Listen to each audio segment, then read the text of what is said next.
Hi hello good morning.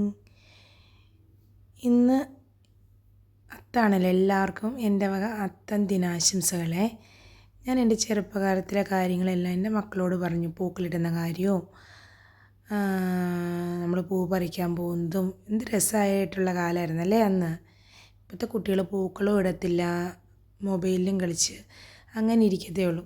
അപ്പോൾ ഞാൻ എൻ്റെ ചെറുപ്പകാലത്തെക്കുറിച്ച് എൻ്റെ മക്കളോട് ഇങ്ങനെ പറഞ്ഞു കൊടുത്തപ്പോൾ അവർക്കും ഇങ്ങനെ പൂക്കളിടാനൊരാഗ്രഹം. സ്കൂളിൽ ഫ്രൈഡേ ആണല്ലോ പൂക്കള മത്സരം. അതുകൊണ്ട് നമുക്ക് അത്തത്തിൻ്റെ അന്ന് തന്നെ നമുക്ക് വീട്ടിൽ അത്തപ്പൂക്കളിടാമെന്നായിരുന്നു കരുതിയേ. ഒത്തിരി പൂക്കളൊന്നും കിട്ടിയില്ല. ഇങ്ങനെ പെട്ടെന്നൊന്നും ഇട്ടതാണല്ലോ, പൂക്കൾ മേടിക്കാനും പറ്റിയില്ല. അങ്ങനെ വീട്ടിൽ കുറച്ച് പൂക്കളൊക്കെ ഉണ്ടായിരുന്നു. ഞങ്ങളങ്ങനെ പൂക്കൾ ഒക്കെ പറിച്ച്, ഒത്തിരി പൂക്കളില്ലാത്തതുകൊണ്ട് നമ്മൾ ഇലയൊക്കെ ചെറിയ കഷ്ണങ്ങളായിട്ട് കട്ട് ചെയ്തെടുത്ത് അങ്ങനെ ചുമ്മാ ഒരു പൂക്കളം, പിള്ളേർക്കൊരു രസമാകും. പിള്ളേരെന്തെങ്കിലും കാര്യം പറഞ്ഞാൽ നമ്മളെക്കൊണ്ട് പറ്റുന്നതാണ്, അത് സാധിച്ചു കൊടുക്കുമ്പോഴല്ലേ അവർക്ക് സന്തോഷമാവും, നമ്മുടെ മനസ്സിനും ഒരു സന്തോഷമാകത്തുള്ളൂ. അങ്ങനെ മോളങ്ങനെ പറഞ്ഞപ്പോൾ എനിക്കും അങ്ങ് നടത്തി കൊടുക്കാൻ തോന്നി. അങ്ങനെ ഞാനും അവളുടെ കൂടെ പൂക്കളിടാൻ തുടങ്ങി. അങ്ങനെ ഞങ്ങൾ അതും ഇതും ചെറുപ്പത്തിലെ ഓരോ കാര്യങ്ങളെല്ലാം പറഞ്ഞ് പൂക്കളൊക്കെ ഇട്ടു. കുറച്ച് പൂക്കളെ ഉണ്ടായിരുന്നെങ്കിലും രസമുണ്ട് കേട്ടോ കാണാൻ. ഇട്ട് വന്നപ്പോൾ നല്ല ഭംഗി പോലെ എനിക്ക് തോന്നി. നിങ്ങൾക്ക് ഇഷ്ടമായെങ്കിൽ ഒന്ന് കമൻറ്റ് ചെയ്യണേ.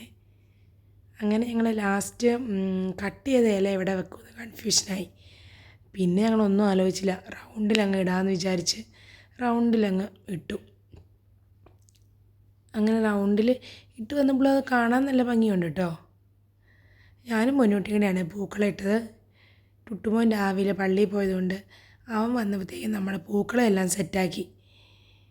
പിന്നെ ഇന്ന് നമുക്ക് രാവിലെ കഴിക്കാൻ വേണ്ടി ഇഡലിയായിരുന്നു കേട്ടോ.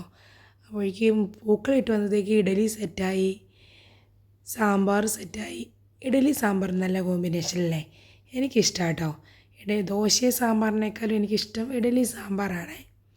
അങ്ങനെ ഇഡലി സാമ്പാറും കഴിച്ച് ഇന്ന് കുട്ടികൾക്കെല്ലാം എക്സാം ഉണ്ടായിരുന്നു. എല്ലാവർക്കും രാവിലെ പോകണമായിരുന്നു, ഉച്ചയ്ക്കൊന്നും അല്ലായിരുന്നു എക്സാം. ഇത്രയും ദിവസം ആഫ്റ്റർനൂണാണ് എക്സാം. ഇന്ന് എല്ലാവർക്കും മോർണിംഗ് തന്നെയായിരുന്നു എക്സാം. അങ്ങനെ ഇഡലിയും കഴിച്ച് സാമ്പാറും ഇഡലിയും ചായ എല്ലാം കുടിച്ച് സ്കൂളിൽ പോകാനുള്ള തയ്യാറെടുപ്പ്. അങ്ങനെ സ്കൂളിൽ പോകാനൊക്കെ റെഡിയായി. അപ്പോഴേക്കും മണി 9 മണിയായി കേട്ടോ. 9 മണിയാകുമ്പോഴത്തേക്കും എല്ലാവർക്കും പോകണമല്ലോ. അങ്ങനെ ആദ്യമേ ചേട്ടായി പോയി, തൊട്ട് പിന്നാലെ ടുട്ടുമോ സൈക്കിളിൽ പോയി. ഇവിടെ അടുത്താട്ടോ സ്കൂള്, 5 മിനിറ്റ് പോലും ഇല്ല സ്കൂളിലേക്ക് പോകാൻ.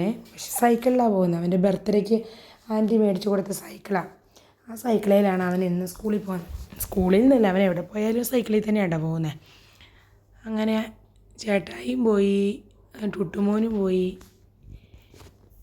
പിന്നെ നമ്മുടെ പൊന്നൂട്ടിയുടെ കൂടെയാണല്ലോ. അങ്ങനെ സമയമായപ്പം പൊന്നൂട്ടിയും പോയി, പിന്നെ ഞാനും വാവയും തന്നെ. അപ്പോൾ ഇന്നത്തെ വീഡിയോ ഇത്രയേ ഉള്ളൂ. വീഡിയോ ഇഷ്ടപ്പെട്ടാൽ ഷെയർ ചെയ്യണേ, ലൈക്ക് ചെയ്യണേ, കമൻറ്റ് ചെയ്യണേ. ഓക്കെ ബൈ, പിന്നെ കാണാം.